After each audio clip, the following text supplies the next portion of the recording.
A stock in focus today, though, is Apollo Hospitals. It saw its biggest intraday fall since February this year after the Ken reported some concerns on the potential demerger. A blog named Multi-Act has also raised some concerns on related party transactions and a higher level of pledge shares. It's recovered a bit from the lows of the day. However, it will be important to get some thoughts from the management. So the executive VC of Apollo Hospitals, Mr. Shobhana Kameneni Johnson, right now on the show. Shobhana, good having you. Thanks much for joining in.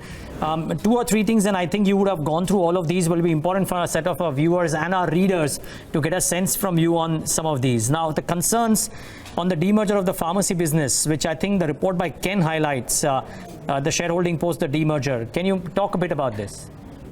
Sure, I can. So, last week, the NCLT, post the NCLT approval, the pharmacy front end was demerged from the Apollo, from AHEL, and this was because of Government of India guidelines on multi-brand retail. Because when we started the company, retail we never thought of ourselves as a retail company. It was mostly as a service towards for people, to have genuine medicines. But as we grew the chain, we realized that this is something that we would have to manage. So we created a structure that would still be, which would allow us to capture the greatest value for our shareholders. And this is what we've done under the highest transparency, speaking to our investors, speaking to shareholders, and we got a 99% approval from shareholders for this transaction in our AGM last week. And as you saw, that throughout the week, our stock really held. So it's a very clear, transparent structure. It also allows us to be able to focus on creating an omni-channel experience for in pharmacy. We'll be the first to be able to do it.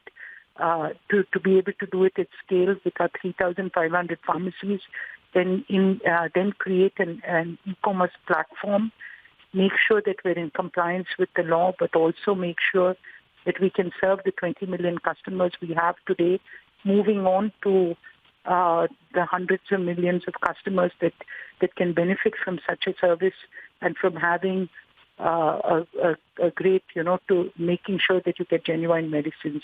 So this is something that was done with full approval of our shareholders and of the Government of India structure.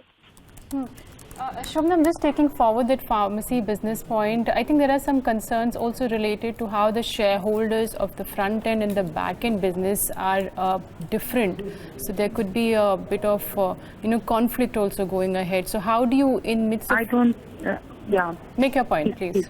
No, I don't see a conflict at all. Because what this we had to create we had to create a structure that was compliant to the multi-brand retail guidelines of India, and this is the way that we could do this. And having said so, it also creates the ability that tomorrow, if we want to make sure that everyone was looking, the shareholders of Apollo Hospital are always looking to see that this business that they invested and grew should be able to ultimately realize its full potential, either through an IPO or through a strategic sale later in the years, once the multi-brand guidelines open up. And this is the structure that is going to allow it. Okay. This report, a particular blog, also talks about the concerns around the related party transaction, and it states that until 2014 there was only one related party, with the number has now gone up to about 14. Could you just clarify on that? And it also says the number of payable days have gone down. What's the reason behind the same? So I think this number of payable days goes up and down. I don't think that is something of a serious concern.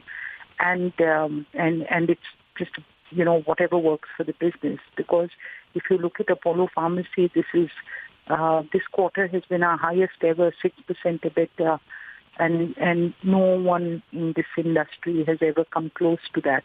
So look at the way that our pharmacies are managed, and you'll know that a lot of it is because we have this structure of a back end. So 19 years ago when we started, AIOCD was very strong. And it did not allow, today there's 70,000 distributors in India. basically in every location that I was, I had to deal with 200 distributors. There was no transparency.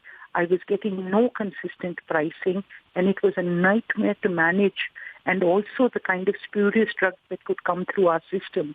So we cleaned this up 19 years ago and created this structure. But we also saw that because we really, Apollo getting the Asian Business, that Corporate Governance Award is because they're consistently transparent. So we said we can't do this business that has a high amount of RPT unless we're governed.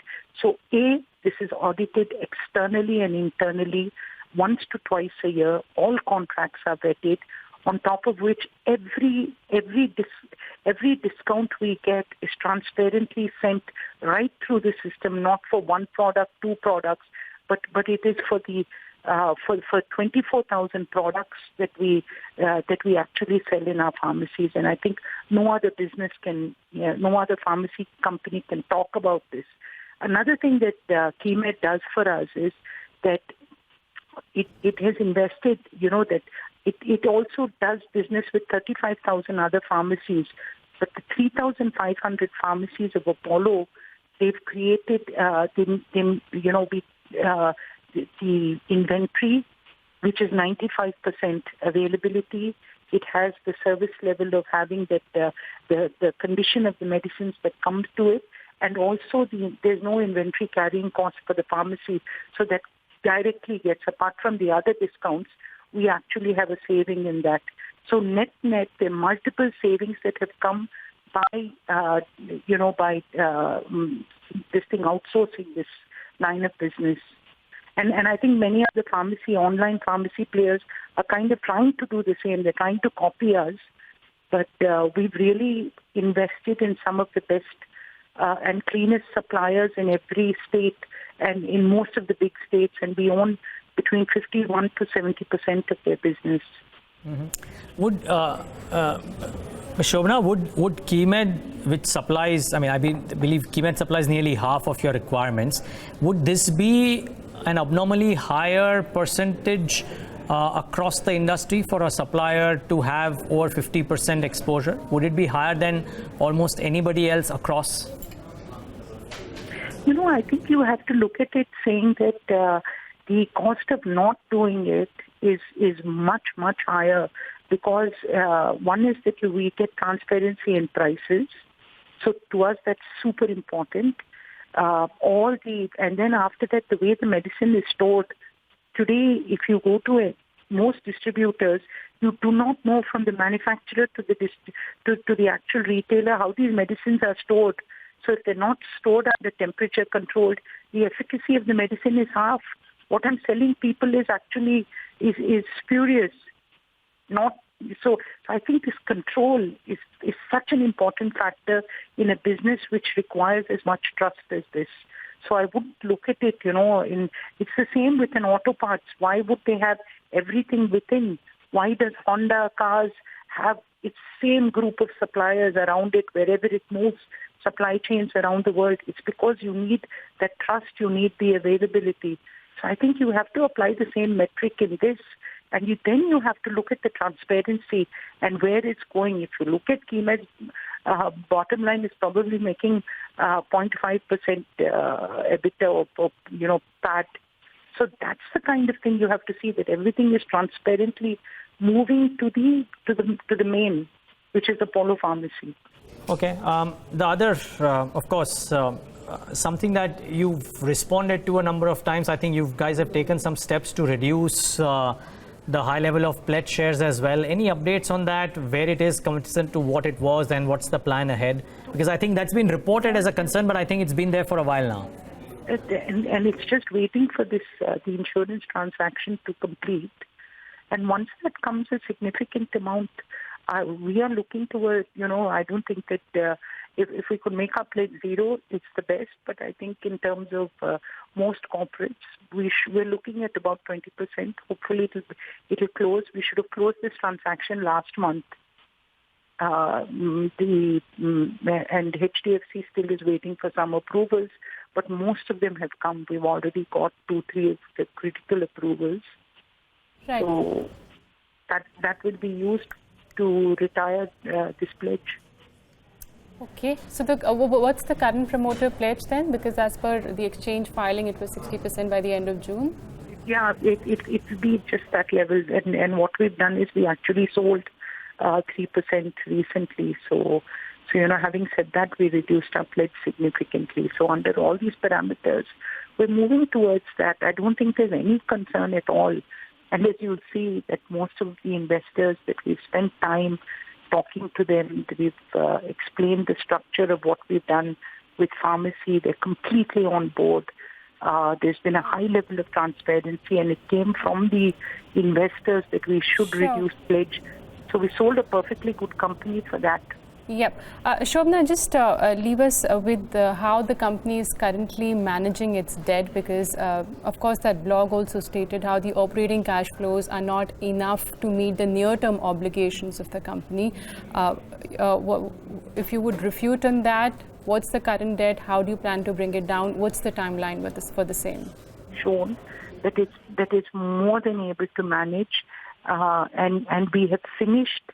If you've seen that we're not adding more capacity, we finished our capacity addition after the Proton was launched, and now it is only in terms of growing our revenue. And for the last 4 quarters, if you see, there's been a constant uptick. And at this current rate of growth, I think that not only will we be able to service whatever debt we have, but there'll be sufficient free cash flow. So Apollo is in a financially very stable position. And the last 2 quarters have clearly seen that, and we've been rewarded for it. And so I see no concern at all.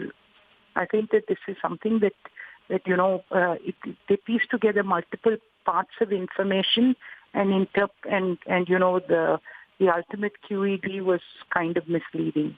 But if you really look at each one of these points, they're completely addressable, and we've always been talking to investors about these.